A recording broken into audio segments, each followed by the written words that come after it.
Tervist kõigile! Mul on väga hea meel täna siin kõigi teie ees seista, kahjuks küll suuresti virtuaalselt. Nagu Hendrik mainis, siis meil valdkonna areng on olnud senini väga kiire. Kui me 2018 aastal Open Knowledge Estoniaga alustasime ja proovisime sellist uut hoogu avaandmete valdkonnale anda, siis ma mäletan, et meil tollased esimesed töögrupid, samamoodi ka foorumis. Meil oli tegelikult see kogukond oli jätkuvalt väike. Meil osales 20 inimest, olid oma ala sellised fanaatikud, spetsialistid. Täna avaandmed on laialdaselt kande kinnitanud nii avaliku sektori sees ja samamoodi ka räägitakse järjest enam siis laiemalt ka ühiskonnas avaandmete tähendusest. Võtame kas või näiteks meie tänane COVID-i kriis. Meid kõiki huvitab, kuidas meil riigil läheb. Ja see on tegelikult ka välja paistud meil ülemaailmselt, Euroopas samamoodi. Me oleme tõusnud siis avaandmete küpsustasemelt 5. Kui varasemalt tunti meid kui tugevat digiriiki, meil olid tugevad avalikud teenused, siis järjest enam vaadatakse ka meie poole, et kuidas meil avaandmetes läheb.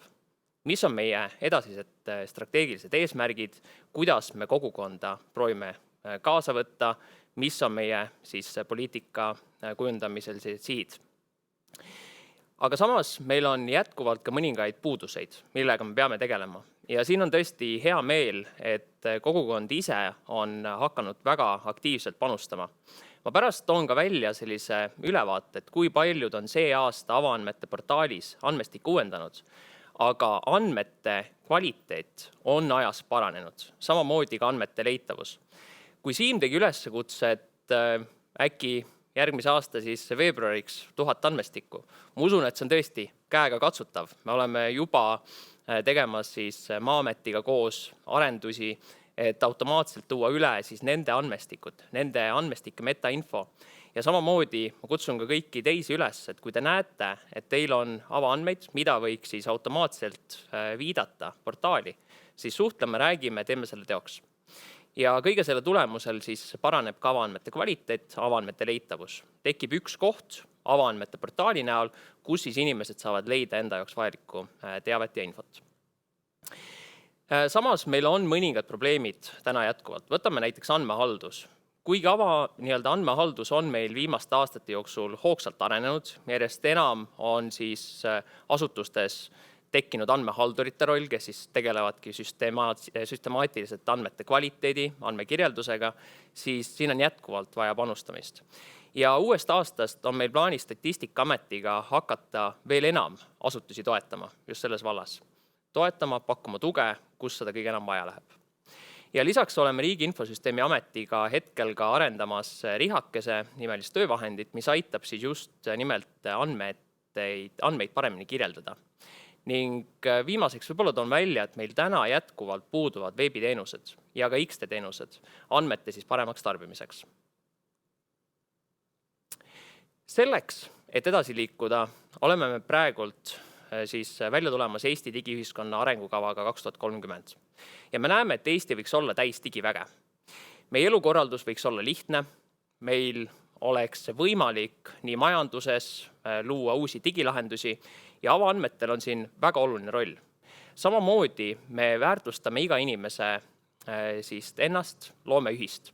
Ja avaandmetel, olgu see siis Eesti keeletehnoloogia arengus või üldse laiemalt teadlikkuse tõstmisel, on väga tähtis roll ja kasvavalt.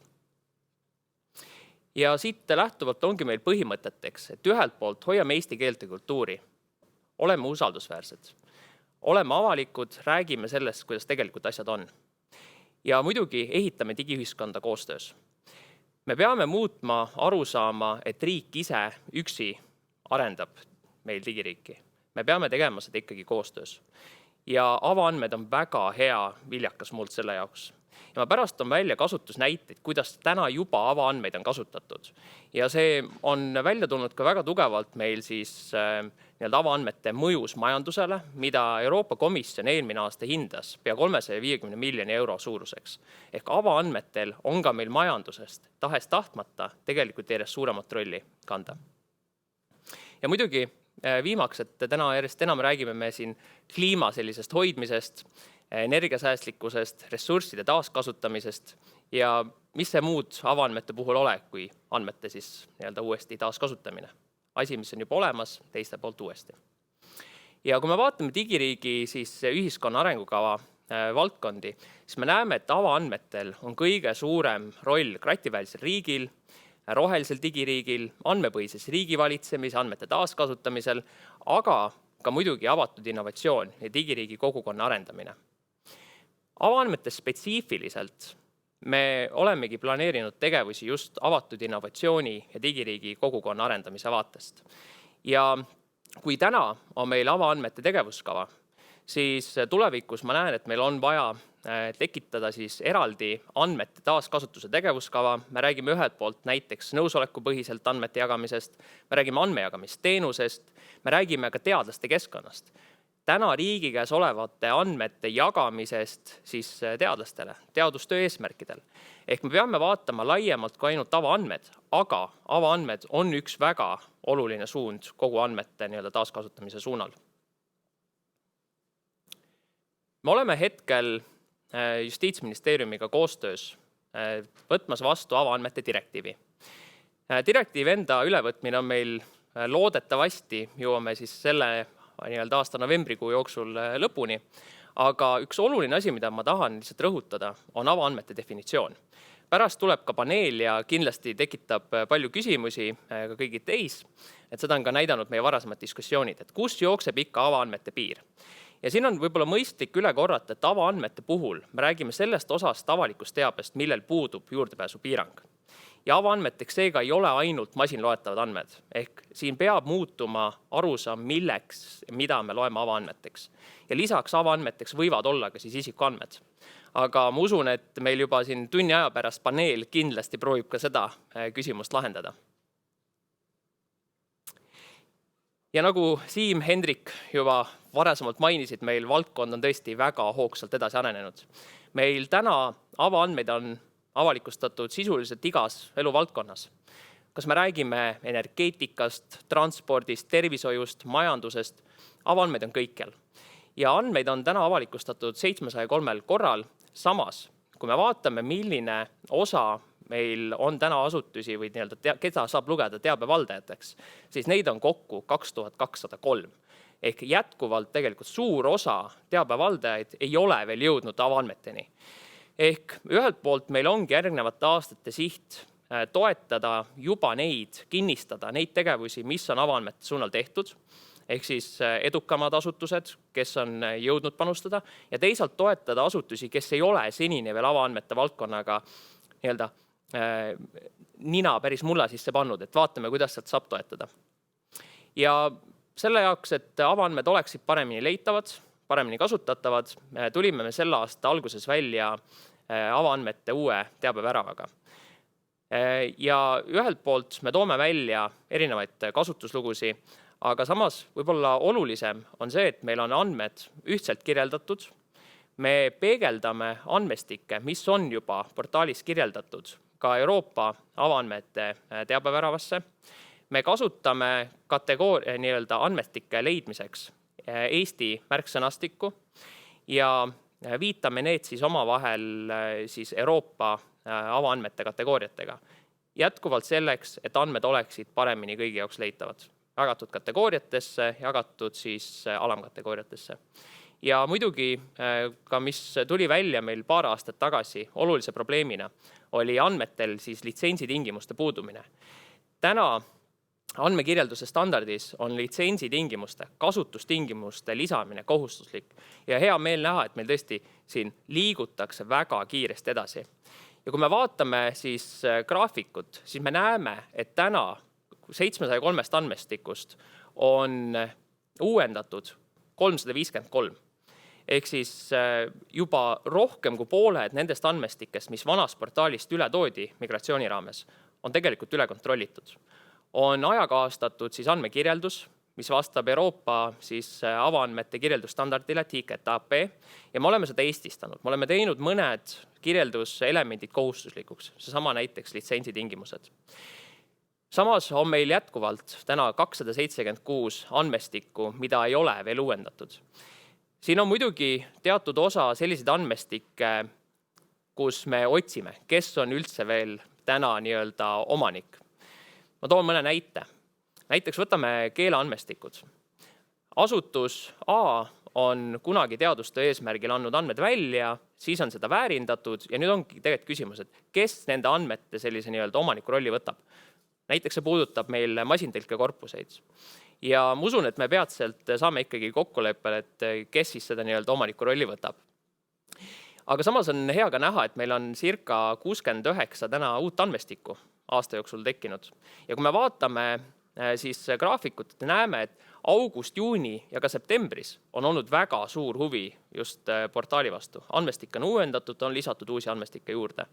Ja ma võib-olla siin tooksin lihtsalt välja, et suur kiitus Tallinna linnavalitsusele, Maa-ametile, Tartu Ülikoolile, Rahandusministeeriumi ja Tartu linnavalitsusele, kes on väga aktiivselt senini avaandmete portaali panustanud.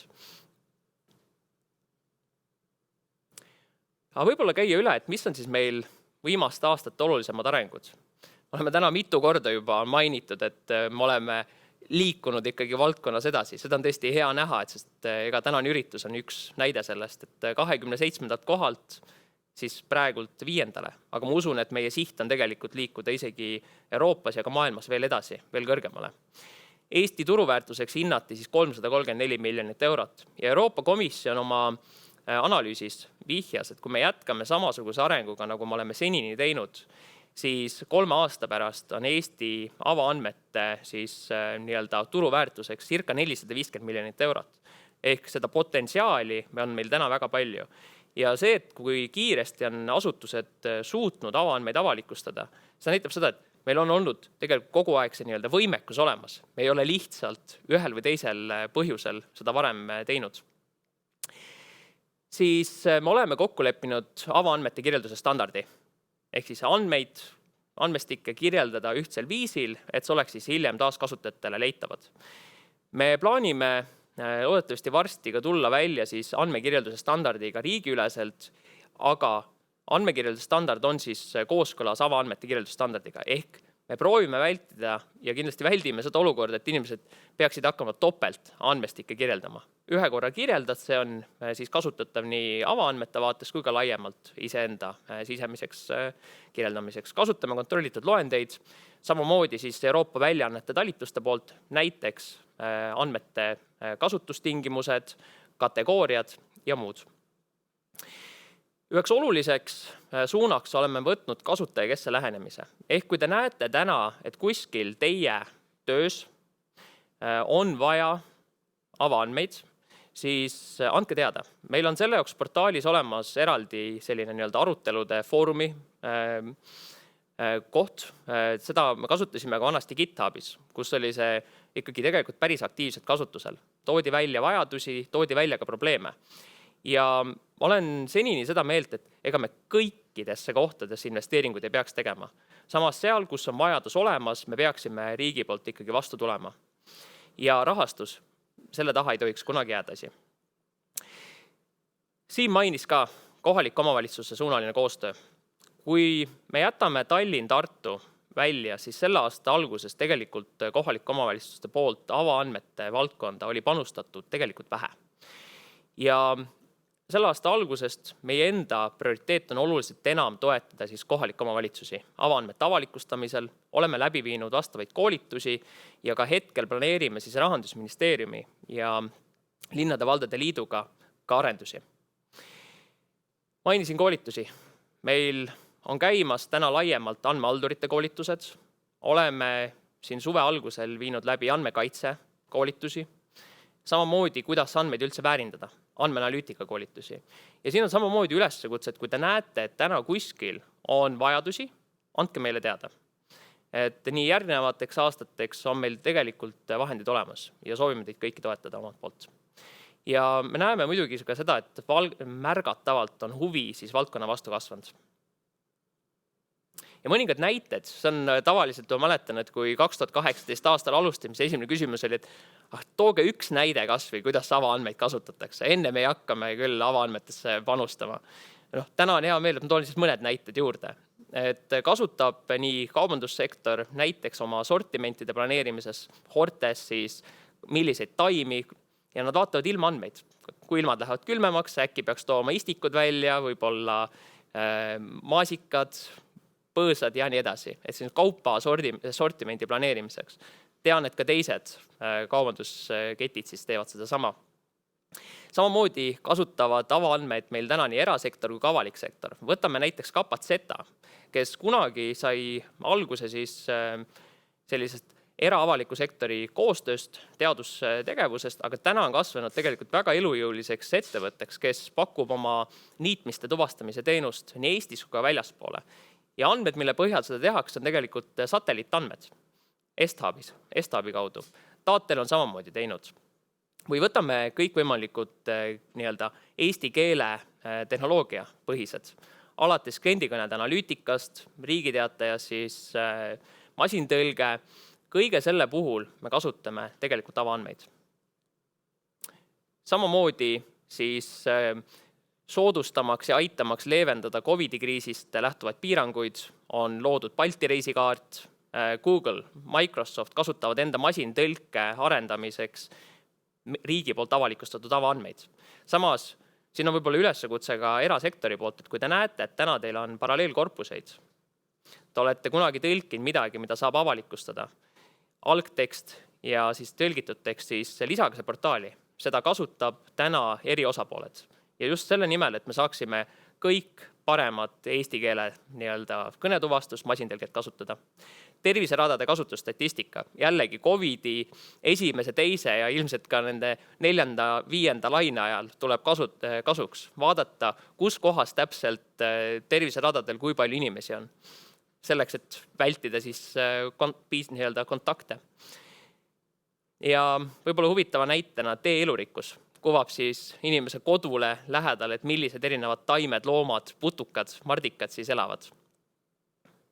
Ja mõningad näited veel, et Arkis interaktiivsete veebikaartide loomise vaatest, siis Planet.OS, mis on muide kõige sellise kallima hinnaga maha müüdud Eesti ettevõtte, mis on andmete põhine väga spetsiifiliselt. Et võite vaadata, see on andmete haldamiseks ja visualiseerimiseks. Täna on rohkem mindud sellise rohemajanduse ja keskkonnasäästlikkuse suunas. Siis samamoodi juristide töövahendid, näiteks X-Law, aga neid lahendusi on muidugi ka teisi. Ma võib-olla lihtsalt toon välja, et mõningad siis probleemid täna, mis meil on, et meil jätkuvalt puudub terviklik ülevaade avaandmetest. Seega, kui andmeid on avalikustatud oma kodulehtedel või mujal, siis tuleks need viidata teabeväravas. Puuduvad metaandmed, seda aitab lahendada meil siis portaal ise, kus on võimalik just see baaskomplekt metaandmeid kirjeldada. Kui avalikustatakse enda kodulehel, siis tihtilugu metaandmeid juurde ei lisata. Samas, mida on täna vähem tehtud, on siis andmestike elementide tasemel kirjeldamist. Samas, järjest enam peaksime ka sinna rõhku panema. Ehk täna, kuigi me andmestike endeid kirjeldame, siis andmestike erinevaid elemente, mida need tähendavad, selleni ei ole jõutud. Et ma julgen väita, et meil on siin vähem kui 5-10%, kes on seda teinud. Andmete kasutustingimuste pool on paranenud siiski. Nagu te ennem nägite, meil on teatud osa andmestikest jätkuvalt, mida ei ole uuendatud. Ja siis juba ennem alguses mainisin, et puuduvad XD ja veebiteenused. Sellest lähtuvalt me kavandasime siis avaandmete direktiivi ülevõtmist ja avaliku teabe seaduse muudatusi, mille raames oligi eesmärk siis teha rohkem andmeid kättesaadavaks, tagada paremad võimalused andmete taaskasutamiseks ja just nimelt ka tehnilisest vaatest. Ja siis lõpuks vähendada ka kulusi andmete taaskasutamisel. Võib-olla olulisemad mõisted, mis meil avaliku teabe seadusse tulevad, on dünaamilised andmestikud. Dünaamiliste andmestike puhul me peame silmas sellised andmestikke, mis ajas muutuvad ja on tihedalt ja kiirelt ja on seetõttu mõistlik siis rakendusliideste abil näiteks tarbimiseks välja anda. Väärtuslikud andmestikud, sellest ma räägin kohe varsti pikemalt, aga tulevad siis kokku hetkel 7 kategooriat väärtuslikke andmestikke ja nende puhul siis tulevad väga konkreetsed nõuded, kuidas andmeid avalikustada, tasu andmete eest ei tohi küsida, nad peavad olema väga konkreetsetes vormingutes peab kasutama väga konkreetseid sõnastikke ja muud. Ja siis mõningad täiendavad nõuded ka, milleks ühelt poolt on siis täiendavad nõuded andmekirjeldusele, ehk andmete kirjeldamisel tuleks kasutada siis andmekirjeldusstandardit, reaalaja või nii-öelda dünaamilisi andmestikke ma juba mainisin, masinloetavad avaandmed. Tuleb seadusse nõue, et peavad olema leitavad siis avaandmete teabeväravast. Ehk see ei ole enam lihtsalt ka nii-öelda vabatahtlik otsus. Ja taaskasutamise tingimused peavad olema siis juurde lisatud. Lisaks tekib ülevaade nendest asutustest, kes küsivad täna avaandmete kasutamisest tasu ja selline nii-öelda must nimekiri siis peab tulema Majandus- ja Kommunikatsiooniministeeriumi lehele. Ja teadusandmete poole pealt on siis Haridus- ja Teadusministeerium hetkel toetamas välja meetmeid, kuidas järgida siis nii-öelda teadusandmete avalikustamist ja samas ka siis FAIR põhimõtete järgimist. Ja võib-olla viimaks, et samasse musta nimekirja tuleb ka siis nimekiri lisaks veel juurde, et kui on olemas ainuõiguslikud kokkulepped.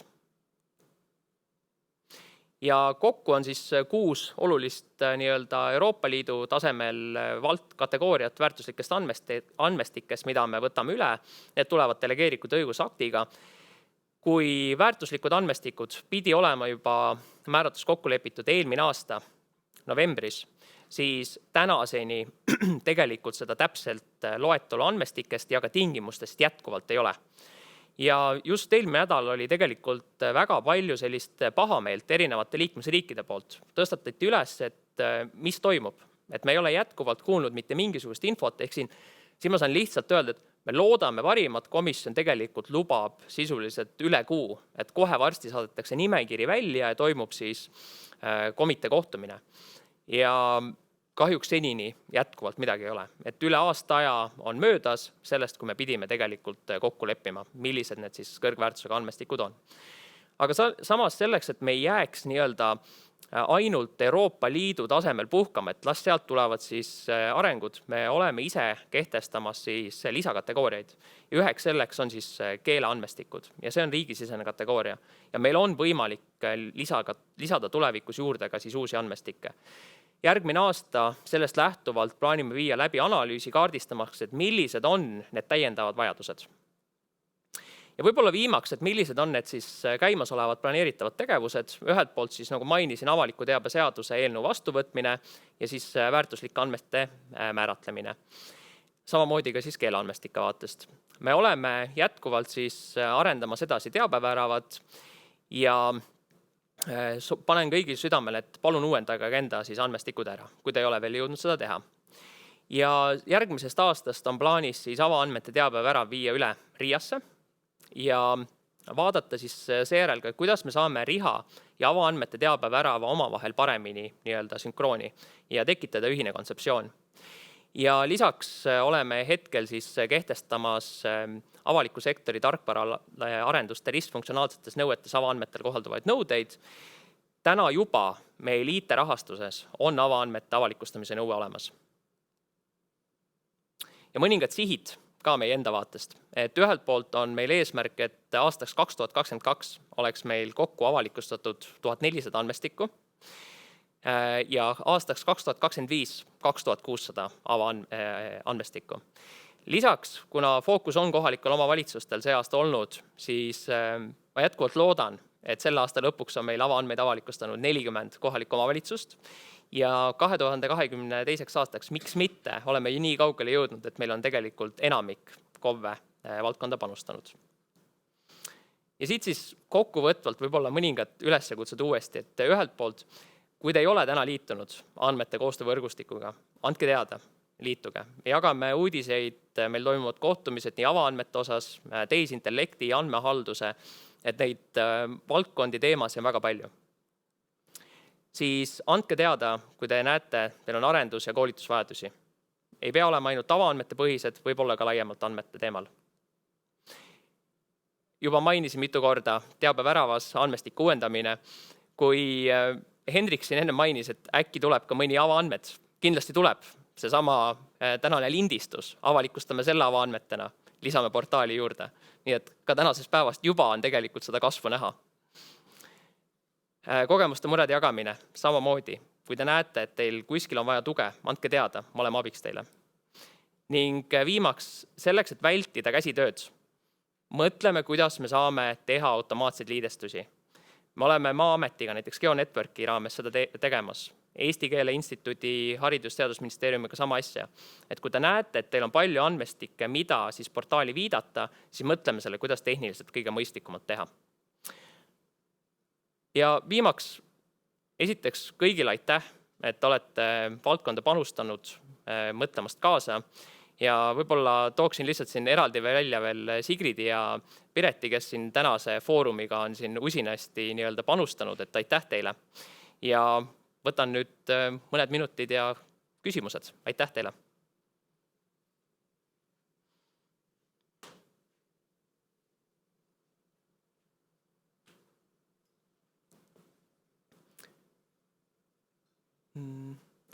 Nii, ma võin ette lugeda ka esimesed küsimused, mis...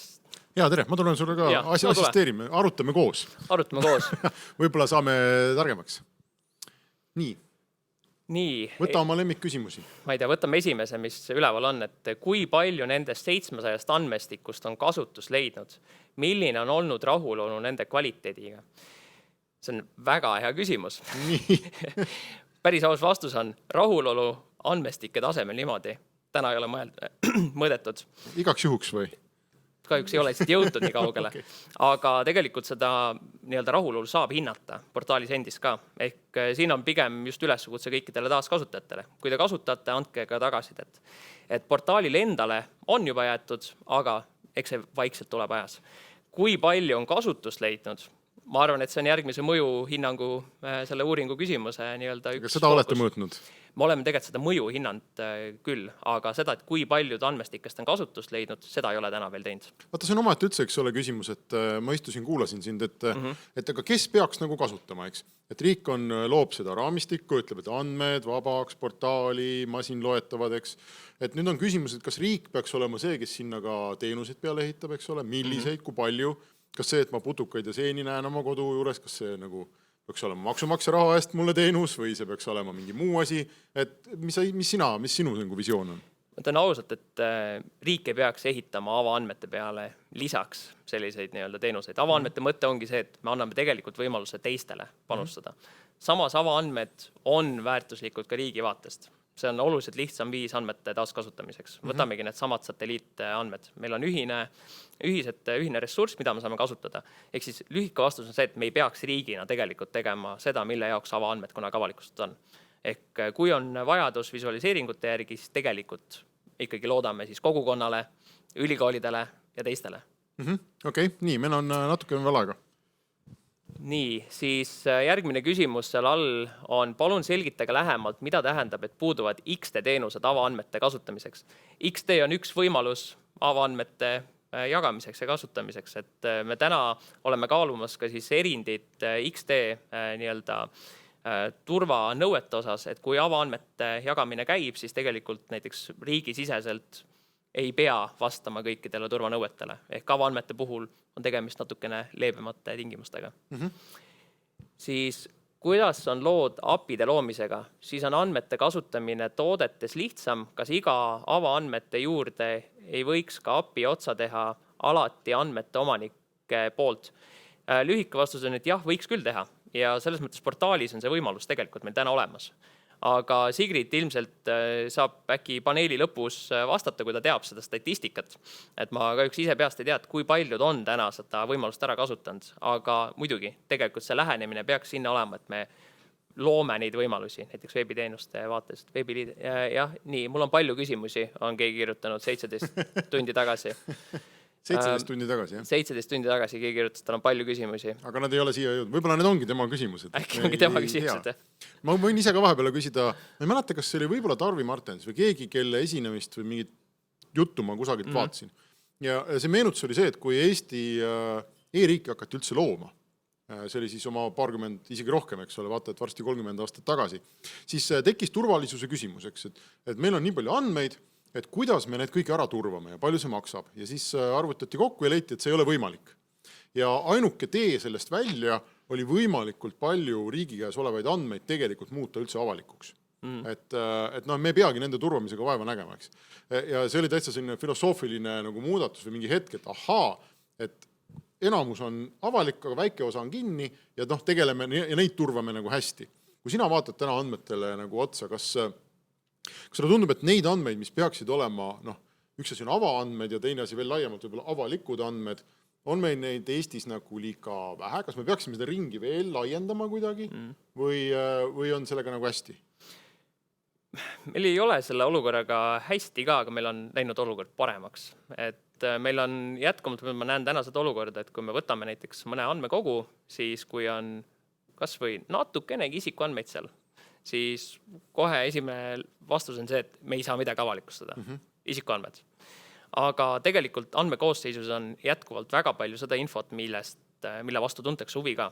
Erasektori ja teiste kodanike vaatest. Ma ei tea, sotsiaaltoetuste info. Tegelikult oleks oluline teada, et kuidas meil sotsiaaltoetusi välja maksame. Ehk meil see lähenemine täna jätkuvalt on see, et kui on isikuandmeid, ärme jumala eest midagi avalikusta. Et me peaksime natukene ümber mõtestama, mida me saame avalikuks teha ja mida mitte. Selge, aga ma tean, et küsimusi on veel, aga me peame järgmise esineja jaoks ka aega jätma. Aitäh, Ott! Aitäh!